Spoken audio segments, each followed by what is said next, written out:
आपण आजकाल मोबाईलवर एखादं कॅब बुकिंग ॲप उघडतो, मला इथे जायचे असं टाकतो, कन्फर्मवर क्लिक करतो आणि अवघ्या काही मिनिटात कॅब आपल्या दारात हजर असते. सगळं कसं अगदी सोपं, वेगवान आणि एका क्लिकवर होतं, बरोबर? हो ना, अगदी मॅजिकसारखं. एक्झॅक्टली. आता जरा कल्पना करा की एखाद्या शाळेसाठी शिक्षक नेमण्याची प्रक्रियाही इतकीच सोपी असती तर. म्हणजे शाळेने फक्त ॲपवर मागणी नोंदवायची आणि लगेचच एक दर्जेदार शिक्षक शाळेत हजर. हां, तसं ऐकायला खूप छान वाटते. पण वास्तवात वास्तवात असं होत नाही ना. पण नुकताच आपण एक व्हायरल झालेला व्हिडिओ पाहिला, ज्यामध्ये अगदी असाच काहीसा दावा करण्यात आला आहे. बरोबर. तो व्हिडिओ सध्या खूप चर्चेत आहे. हो, राज्यामध्ये कला, क्रीडा आणि इतर दर्जेदार शिक्षणासाठी जी शिक्षकांची कमतरता आहे, ती येत्या अवघ्या 2 महिन्यात पूर्ण केली जाईल, असं त्या व्हिडिओत अत्यंत आत्मविश्वासाने सांगितलं जात आहे. हां, म्हणजे शाळांनी फक्त पवित्र पोर्टलवर मागणी नोंदवायची आणि आवश्यक तेवढे शिक्षक उपलब्ध होतील, असा तो दावा आहे. बरोबर. पण जेव्हा आपण या दाव्याच्या मुळाशी गेलो, शासनाचे जुने आणि नवे जी.आर., पवित्र पोर्टलचे तांत्रिक मॅन्युअल, मागासवर्गीय कक्षाचे नियम आणि आत्तापर्यंतच्या शिक्षक भरतीचा पूर्ण न्यायालयीन इतिहास तपासला. तेव्हा एक वेगळंच वास्तव समोर आलं. एक्झॅक्टली. आणि आजच्या या सखोल चर्चेत आपण हेच समजून घेणार आहोत. एका क्लिकवर शिक्षक मिळण्याचं हे स्वप्न आणि वास्तवातील प्रशासकीय चक्रव्यूह यात नेमकी किती मोठी दरी आहे, हे आपण उलगडून सांगणार आहोत. अगदी बरोबर. आणि हे समजून घेणं अतिशय गरजेचं आहे. कारण बघायला गेलं तर कागदावर आणि कॅमेरासमोर 2 महिने ही मुदत खूप आश्वासक वाटते. हो. कुणालाही वाटेल की अरे वा, काम मार्गी लागलं. हो ना. कोणत्याही प्रशासकीय प्रक्रियेत अशी गती असावी अशीच सर्वांची अपेक्षा असते. पण जेव्हा आपण या प्रक्रियेच्या इंजिनमध्ये डोकावून पाहतो, तेव्हा लक्षात येतं की ही एक अतिशय गुंतागुंतीची साखळी आहे. म्हणजे यात अनेक अडथळे आहेत. खूप अडथळे आहेत. जिथे संच मान्यता, आधार व्हॅलिडेशन, बिंदू नामावली आणि तांत्रिक अल्गोरिथम्स यांसारख्या अनेक किचकट पायऱ्या आहेत. यापैकी एकाही पायरीवर पाय घसरला तर पूर्ण भरतीच रखडते. हो, संपूर्ण भरती प्रक्रिया महिनोन-महिने किंबहुना वर्षानुवर्षे लांबणीवर पडू शकते. बापरे. चला, तर मग या चक्रव्यूहात प्रवेश करूया. अधिकृत आश्वासनापासून सुरुवात केली तर व्हिडिओमध्ये लोकप्रतिनिधी आणि अधिकारी सांगत आहेत की काळजी करण्याचं कारण नाही, 2 महिन्यात शिक्षक भरती पूर्ण होईल. पण माझा प्रश्न असा आहे की समजा आज मला जाहिरात काढायची आहे, तर त्याची पहिली पायरी काय असते? कारण शासनाला आधी हे तर माहीत असायला हवं ना की नक्की जागा किती रिकाम्या आहेत. नक्कीच. आणि हाच तो पहिला मोठा अडथळा आहे. कोणत्याही नवीन पदभरतीसाठी शासनाला नेमक्या रिक्त जागा किती आहेत याचा अचूक आकडा माहीत असणं कायदेशीरदृष्ट्या अनिवार्य असतं. बरोबर. आणि हा आकडा काही हवेतून येत नाही, तो येतो संच मान्यतेतून. 2025-26च्या अद्ययावत संच मान्यतेशिवाय नवीन भरतीची जाहिरात कायदेशीररित्या प्रसिद्ध होऊच शकत नाही. 1 मिनिट थांबा. हे जरा सविस्तर समजून घेऊया. संच मान्यता म्हणजे नक्की काय? पूर्वी कसं असायचं, शाळेत किती विद्यार्थी आहेत हे मुख्याध्यापक सांगायचे आणि त्यावरून शिक्षक दिले जायचे. आता यात काय बदल झालाय? पूर्वीची पद्धत ही आम हेड काउंट किंवा साध्या हजेरीपटावर अवलंबून होती, पण त्यात एक खूप मोठी त्रुटी होती, कोणती त्रुटी? ज्याला आपण बोगस विद्यार्थी किंवा घोस्ट स्टुडंट्स म्हणू शकतो. अनेक शाळा कागदोपत्री विद्यार्थ्यांची संख्या फुगवून दाखवायच्या. अच्छा, म्हणजे विद्यार्थी नसतानाही त्यांची नावं हजेरीपटावर असायची. एक्झॅक्टली. जेणेकरून त्यांना जास्त शिक्षकांची पदे आणि पर्यायाने जास्त सरकारी अनुदान मंजूर होईल. हा गैरप्रकार रोखण्यासाठी शासनाने एक अतिशय कडक पाऊल उचललं. काय केलं शासनाने? त्यांनी संच मान्यतेचा थेट संबंध विद्यार्थ्यांच्या आधार व्हॅलिडेशनशी जोडला. अच्छा, म्हणजे आता फक्त हजेरीपटावर नाव असून चालत नाही, तर त्या विद्यार्थ्याचा आधार क्रमांक शासनाच्या सिस्टमशी जोडलेला असावा लागतो. अगदी बरोबर. तो प्रमाणित असावा लागतो. पण यात एक मेघ आहे ना. समजा एखाद्या ग्रामीण भागात किंवा तांत्रिक अडचणीमुळे विद्यार्थ्याचं आधार कार्ड निघालंच नसेल किंवा ते सिस्टममध्ये मॅच होत नसेल, पण तो विद्यार्थी प्रत्यक्षात रोज शाळेत येतोय, बेंचवर बसून शिकतोय, मग अशा विद्यार्थ्याला संच मान्यतेत धरलं जातं की नाही? हेच ते धक्कादायक वास्तव आहे. जे विद्यार्थी आधार प्रमाणित नाहीत त्यांना संच मान्यतेसाठी ग्राह्य धरलं जात नाही. बापरे. म्हणजे शासनाच्या नजरेत तो विद्यार्थी अस्तित्वातच नाही. हो, ऑन पेपर तो विद्यार्थी अस्तित्वातच नाही. याचा अर्थ असा की जर एखाद्या शाळेत प्रत्यक्षात 100 विद्यार्थी शिकत असतील पण फक्त 80 विद्यार्थ्यांचं आधार व्हॅलिडेशन पूर्ण झालं असेल तर शिक्षक पदांची मंजुरी त्या 80 विद्यार्थ्यांवरच अवलंबून राहील. उरलेले 20 विद्यार्थी शून्य मानले जातील. रेच्या, ही तर खूप मोठी गोची आहे. म्हणजे केवळ एका तांत्रिक त्रुटीमुळे विद्यार्थ्यांची संख्या कागदोपत्री कमी दिसते. याचा अर्थ त्या शाळेत शिकवण्यासाठी प्रत्यक्ष शिक्षकांची गरज असली तरी शासनाच्या फॉर्म्युलेनुसार तिथे पद मंजूर होणार नाही. हो ना, बरोबर ओळखलत. यामुळे तर नवीन भरतीसाठी उपलब्ध होणाऱ्या रिक्त जागांचा आकडाच प्रचंड खाली येऊ शकतो. अगदी तंतोतंत. आणि म्हणूनच उमेदवारांचा हा नेहमीचा प्रश्न असतो की आधार व्हॅलिडेशनचा जागांवर काय परिणाम होईल. तर त्याचं उत्तर हेच आहे की यामुळे मंजूर पदांची संख्या कमी होते आणि पर्यायाने नवीन भरतीसाठीच्या रिक्त जागांवर थेट नकारात्मक परिणाम होतो. म्हणजे 100% विद्यार्थ्यांचा आधार व्हॅलिडेशन होत नाही तोपर्यंत खऱ्या रिक्त जागांची आकडेवारी समोर येऊ शकत नाही. नाही येऊ शकत. हे असं आहे. ठीक आहे. समजा आपण असं गृहीत धरूया की कशीबशी संच मान्यता पूर्ण झाली आणि शासनाला एक आकडा मिळाला की राज्यात 50,000 पदे रिक्त आहेत. मग तर लगेच जाहिरात काढता येईल ना? नाही. का बरं? इथेच प्रशासकीय प्रक्रियेतील दुसरी सर्वात मोठी आणि वेळखाऊ पायरी येते. ती म्हणजे समायोजन किंवा ज्याला इंग्रजीत आपण ॲडजस्टमेंट म्हणतो. हो, अतिरिक्त शिक्षकांचा मुद्दा. मला नेहमी हा प्रश्न पडतो की एका बाजूला शासन म्हणताय की आपल्याकडे शिक्षकांची हजारो पदे रिक्त आहेत आणि दुसऱ्या बाजूला तुम्ही म्हणताय की काही शिक्षक अतिरिक्त किंवा सरप्लस आहेत. हे कसं शक्य आहे? कमतरता आणि अतिरिक्त हे दोन्ही एकाच वेळी कसं असू शकतं? हा विरोधाभास समजून घेण्यासाठी आपल्याला महाराष्ट्राच्या भौगोलिक आणि सामाजिक बदलांकडे पाहावं लागेल. अच्छा, म्हणजे कसं? कल्पना करा, एखाद्या खेड्यातील शाळेत 10 वर्षांपूर्वी 500 विद्यार्थी होते. तिथे शासनाने 15 शिक्षक नेमले. पण गेल्या काही वर्षांत रोजगारासाठी गावातील निम्म्याहून अधिक कुटुंबांनी शहराकडे स्थलांतर केलं. आता त्या शाळेत फक्त 150 विद्यार्थी उरले आहेत. म्हणजे पटसंख्या कमी झाली. एक्झॅक्टली. नवीन संच मान्यतेनुसार तिथे आता फक्त 5 शिक्षकांची गरज आहे. मग उरलेले 10 शिक्षक कोण झाले? ते झाले अतिरिक्त किंवा सरप्लस. बरोबर. पण ते शिक्षक तर आधीच सरकारी सेवेत आहेत ना, मग त्यांचं काय होतं? तेच तर, त्यांना नोकरीवरून काढता येत नाही. शासनाच्या नियमानुसार नवीन उमेदवारांसाठी दरवाजे उघडण्यापूर्वी या कार्यरत पण अतिरिक्त ठरलेल्या शिक्षकांना दुसऱ्या एखाद्या शाळेत सामावून घेणं प्रशासनाला बंधनकारक असतं. म्हणजे जिथे विद्यार्थ्यांची संख्या वाढली आहे आणि जागा रिक्त आहे तिथे? हो, बरोबर. या पूर्ण प्रक्रियेला समायोजन म्हणतात. अच्छा, म्हणजे नवीन लोकांसाठी भरती काढण्यापूर्वी घरातीलच लोकांना आधी योग्य जागी शिफ्ट करणं गरजेचं आहे. अगदी सोप्या भाषेत सांगायचं तर तसंच आहे. जोपर्यंत राज्यातील शेवटच्या अतिरिक्त शिक्षकाचं समायोजन होत नाही तोपर्यंत नवीन भरती करता येत नाही. बापरे, ही तर खूप मोठी साखळी आहे. आणि याच्यात जोडीला शिक्षक बदल्यांचा किंवा ट्रान्सफरचा मुद्दाही येतो. म्हणजे बदल्यांमुळेही जागा कमी जास्त होताच का? बदल्यांमुळे एकूण जागांची संख्या बदलत नाही, पण त्या जागांचा भूगोल बदलतो. भूगोल बदलतो म्हणजे? एकूण राज्याच्या पातळीवर जागा तेवढ्याच राहतील, पण बदल्यांमुळे अ जिल्ह्यातली रिक्त जागा भरल्या जाऊन ब जिल्ह्यात नवीन रिक्त जागा निर्माण होऊ शकतात. अच्छा, म्हणजे आकडा तोच पण ठिकाण वेगळं. हो. त्यामुळे समायोजन आणि बदल्यांची प्रक्रिया पूर्ण झाल्याशिवाय कोणत्या जिल्ह्यात, कोणत्या शाळेत किती जागा रिक्त आहेत हे पोर्टलवर अपडेट होऊच शकत नाही. आता समजलं. चला, आपण असं मानूया की समायोजन आणि बदल्यांची ही मोठी विघ्नही पार पडले. बरं. आणि आता फायनल आकडा समोर आलाय की राज्यात 10,000 पदे रिक्त आहेत.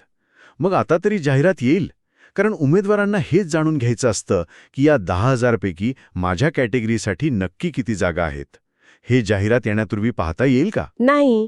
जाहिरात येण्यापूर्वी ही माहिती अधिकृतपणे कोणालाच पाहता येत नाही. अरे, असं कसं? आणि याचं कारण दडलेलं आहे एका अत्यंत महत्त्वाच्या प्रशासकीय संकल्पनेत, ज्याला आपण बिंदू नामावली किंवा रोस्टर म्हणतो. याचं काही गणित असतं का? होय. हे अतिशय गुंतागुंतीचं गणित आहे. बिंदू नामावली हा कोणत्याही भरतीचा आत्मा असतो. कसं काय? समजा आपण मगाशी म्हटल्याप्रमाणे 10,000 जागा रिक्त आहेत. शासन त्या 10,000 जागा सरसकट गुणवत्ता यादीनुसार भरू शकत नाही.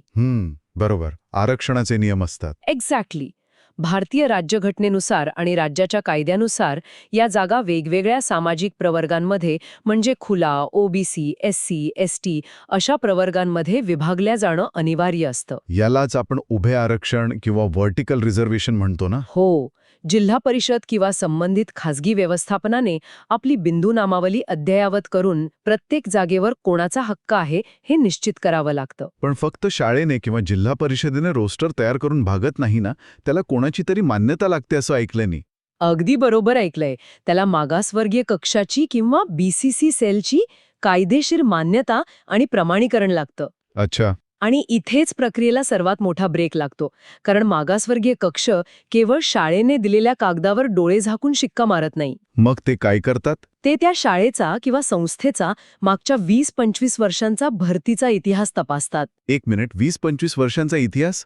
का बरं? कारण त्यांना हे पाहायचं असतं की भूतकाळात या संस्थेने आरक्षणाचे नियम पाळले आहेत की नाही. अच्छा, म्हणजे जुन्या चुका शोधतात. हो, समजा 2005 साली एखाद्या शाळेत ओबीसी प्रवर्गासाठी जागा राखीव होती, पण व्यवस्थापनाने तिथे खुल्या प्रवर्गातील उमेदवाराची नेमणूक केली. तर तो ओबीसी प्रवर्गाचा बॅकलॉग तयार होतो. मागासवर्गीय कक्ष आता 2026च्या भरतीत त्या शाळेला सांगेल की आधी तो 2005चा बॅकलॉग भरून काढा, मगच नवीन जागा भरा. बापरे, म्हणजे जुनी उधारी आधी फेडा. अगदी तसंच. हा ऐतिहासिक ऑडिट करण्याचा प्रकार अतिशय वेळखाऊ असतो. जोपर्यंत बीसीसी सेलकडून रोस्टर प्रमाणित होत नाही, तोपर्यंत ती पदे जाहिरातीसाठी पाठवलीच जाऊ शकत नाहीत. हे ऐकतानाच डोकं चक्रावून जात आहे. पण यात अजून एक गुंतागुंत आहे ना, समांतर आरक्षण किंवा हॉरिझॉन्टल रिझर्वेशन. हो, तो तर वेगळाच विषय आहे. महिला, प्रकल्पग्रस्त, भूकंपग्रस्त यांच्या आरक्षणाचं गणित कसं बसवलं जातं मग? समांतर आरक्षण हे नेहमी उभ्या आरक्षणाच्या आत दिलं जातं. हे गणित समजावून सांगायचं तर, समजा एका विशिष्ट प्रवर्गासाठी 100 जागा आहेत. हां. त्यापैकी 30% जागा महिलांसाठी, 5% प्रकल्पग्रस्तांसाठी असे तुकडे पडतात. बरोबर. पण यात खरी अडचण तेव्हा येते जेव्हा ओव्हरलॅप होतो. समजा गुणवत्ता यादीतील एक उमेदवार महिलाही आहे आणि ती प्रकल्पग्रस्तही आहे. अच्छा, मग काय होतं? मग तिला कोणत्या कोट्यातून जागा द्यायची याचे नियम अतिशय क्लिष्ट आहेत. हे गणित अतिशय अचूक असावं लागतं, कारण यात थोडी जरी चूक झाली तरी कोणीही उमेदवार दुसऱ्या दिवशी न्यायालयात जाऊन भरतीवर स्थगिती आणू शकतो. हे तर एखाद्या माइंडफील्ड सारखं आहे. एक चुकीचं पाऊल आणि सगळी प्रक्रिया उद्ध्वस्त. एक्झॅक्टली. पण व्हिडिओत तर अगदी सोपं सांगितलंय. म्हणजे शाळांनी मागणी नोंदवा आणि शिक्षक उपलब्ध होतील. आता समजा रोस्टर पूर्ण झालं आणि शासनाच्या आदेशानुसार शाळांनी रिक्त पदांची मागणी पोर्टलवर नोंदवली. मागणी नोंदवल्यानंतर किती दिवसांत जाहिरात पोर्टलवर दिसेल? हे लगेचच म्हणजे ऑटोमॅटिक होतं का? अजिबात नाही. ही कोणतीही ऑटोमॅटेड जादू नाही. मग कसं होतं? शाळांनी पोर्टलवर मागणी नोंदवल्यानंतर शिक्षण विभागाचे अधिकारी त्याची मॅन्युअली पडताळणी करतात. मंजूर पदे, भरलेली पदे, अतिरिक्त झालेले शिक्षक आणि प्रमाणित रोस्टर यांची एकमेकांशी सांगड घातली जाते. बापरे, मॅन्युअली? हो. आणि काही खासगी संस्थांचे रोस्टर वेगळे असते, तर जिल्हा परिषदेचे वेगळे. या सर्व पडताळणी प्रक्रियेनंतरच ती जाहिरात पोर्टलवर पब्लिश केली जाते. याला काही आठवड्यांचा किंवा महिन्यांचा काळ सहज लागू शकतो. आणि उमेदवारांचा असाही प्रश्न असतो की सर्व व्यवस्थापनांच्या म्हणजे जिल्हा परिषद, नगर परिषद आणि खासगी संस्थांच्या जाहिराती एकाच वेळी प्रसिद्ध होतील की टप्प्याटप्प्याने? सहसा प्रशासनाचा प्रयत्न असतो की सर्व जाहिराती एकाच वेळी पोर्टलवर आणाव्यात, जेणेकरून उमेदवारांना त्यांचे पसंतीक्रम किंवा प्राधान्यक्रम देताना सर्व पर्याय उपलब्ध असतील. पण प्रत्यक्षात तसं होतं का? वास्तवात ज्या व्यवस्थापनांचे रोस्टर आणि प्रशासकीय सुपस्कार लवकर पूर्ण होतात, त्यांच्या जाहिराती आधी येऊ शकतात. हे बरं आहे. आता आपण या सर्व चर्चेच्या सर्वात महत्त्वाच्या आणि कळीच्या मुद्द्याकडे येऊया. टाईमलाईन आणि तांत्रिक अडचणी. हा खूप महत्वाचा भाग आहे. शासनाने किंवा अधिकाऱ्यांनी सांगितल्याप्रमाणे खरंच 2 महिन्यात जाहिरात निघण्यापासून ते नियुक्तीपत्रे मिळण्यापर्यंतची प्रक्रिया पूर्ण होऊ शकते का? आपण आत्तापर्यंत जे काही ऐकलं त्यानुसार हे 2 महिन्यांचं टार्गेट केवळ कठीण नाही तर अशक्य वाटतंय. अगदी खरं. सांगायचं तर जर आपण खऱ्या प्रशासकीय गतीचा विचार केला तर 2 महिने हे एक अत्यंत महत्वाकांक्षी पण अवास्तव टार्गेट आहे. म्हणजे प्रॅक्टिकल नाहीये? बिलकुल नाही. यात प्रामुख्याने तांत्रिक आणि कायदेशीर असे 2 मोठे अडथळे आहेत. तांत्रिक अडचणींबद्दल बोलायचं झालं तर मी इथे एक वेगळी तुलना करू इच्छितो. कोणती? हे एखाद्या पुलावरच्या ट्रॅफिक जॅमसारखं नाहीये. हे एका अत्यंत गुंतागुंतीच्या डेटिंग ॲप किंवा मॅट्रिमोनियल साईटसारखं आहे जिथे साधी मॅचिंग नाहीये. हो, बरोबर विचार करताय तुम्ही. हे अल्गोरिदम खूपच गुंतागुंतीचं असतं. हो ना, कारण पवित्र पोर्टलला केवळ उमेदवार आणि शाळा यांना एकत्र जोडायचं नाहीये. जेव्हा राज्यभरातील लाखो उमेदवार एकाच वेळी पोर्टलवर लॉग इन करतात तेव्हा सिस्टमला काय करावं लागतं? खूप काही तपासावं लागतं. सिस्टमला प्रत्येक उमेदवाराचे ग्रॅज्युएशनचे विषय, पोस्ट ग्रॅज्युएशनचे विषय, टीईटीचा स्कोअर, माध्यम, त्याची जात, प्रवर्ग, त्याचं समांतर आरक्षण हे सगळं तपासावं लागतं. हो. आणि हे सगळं त्या 10,000 वेगवेगळ्या जागांच्या रोस्टरशी मॅच करावं लागतं. उमेदवारांना त्यांचे पसंतीक्रम किंवा प्रेफरन्सेस जनरेट करून लॉक करायचे असतात. एक्झॅक्टली. आणि तुम्ही ज्या अल्गोरिदमची बात करत आहात तेच या प्रक्रियेतील सर्वात मोठं तांत्रिक आव्हान आहे. ते कसं काय सिस्टम तर फास्ट असते ना. असते, पण जेव्हा लाखो उमेदवार एकाच वेळी पसंतीक्रम जनरेट करण्याचा प्रयत्न करतात तेव्हा सिस्टीमला अब्जावधी कॅल्क्युलेशन्स सेकंदाच्या आत करावे लागतात. बापरे, अब्जावधी? होय, यामुळेच सर्व्हरवर प्रचंड लोड येतो.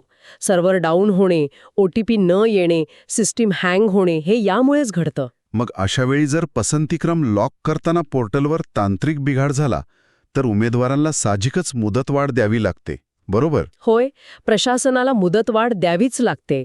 उमेदवारांचं नुकसान होऊ नये म्हणून हे करावंच लागतं. आणि प्रत्येक वेळी अशी 5-10 दिवसांची मुदतवाढ दिली की ती 2 महिन्यांची डेडलाईन आपोआप पुढे सरकत जाते. बरोबर. आणि या तांत्रिक अडचणींनंतर जो शेवटचा आणि सर्वात मोठा अनपेक्षित अडथळा येतो तो म्हणजे न्यायालयीन बाबी. हो, कोर्ट केसेस. बरोबर. या भरती प्रक्रियेतील ही सर्वात मोठी अनिश्चितता आहे. उमेदवारांचा नेहमी प्रश्न असतो की आचारसंहिता किंवा इतर कारणांमुळे भरती प्रक्रियेला स्थगिती येऊ शकते का? दुर्दैवाने याचं उत्तर हो असंच आहे. महाराष्ट्र राज्यातील शिक्षक भरतीचा इतिहास पाहिला तर लक्षात येतं की ही प्रक्रिया कधीच सरळ रेषेत चालत नाही. नेहमीच काहीतरी कोर्ट कचेरी असतेच. हो ना. मघाशी आपण जशी रोस्टरची आणि समांतर आरक्षणाची चर्चा केली त्यात एखादी जरी गणितीय चूक झाली किंवा एखाद्या विशिष्ट प्रवर्गाला वाटलं की त्यांच्यावर अन्याय झालाय तर ते लगेच न्यायालयात याचिका दाखल करतात. मग न्यायालय काय करतं? न्यायालय जेव्हा या प्रकरणाची दखल घेतं तेव्हा बऱ्याचदा संपूर्ण भरती प्रक्रियेला जैसे थे म्हणजे स्टेटस को किंवा स्थगिती देण्याचे आदेश दिले जातात. आणि जर मध्येच निवडणुकीची आचारसंहिता लागली तर नवीन नियुक्तीपत्रे वाटण्यावर पूर्णपणे निर्बंध येऊ शकतात. जोपर्यंत निवडणूक आयोगाची विशेष परवानगी मिळत नाही तोपर्यंत शासनाला थांबावंच लागतं. म्हणजे थोडक्यात सांगायचं तर 2 महिन्यांचं आश्वासन हे कॅमेऱ्यासमोर बोलायला खूप सोपं आहे. अगदी. पण प्रत्यक्षात कागदपत्रांच्या फाईल्सपासून ते सर्व्हरच्या अल्गोरिथमपर्यंत आणि तिथून थेट कोर्टाच्या पायऱ्यांपर्यंत ही एक अत्यंत लांब आणि खडतर अशी मॅरेथॉन आहे. अगदी बरोबर.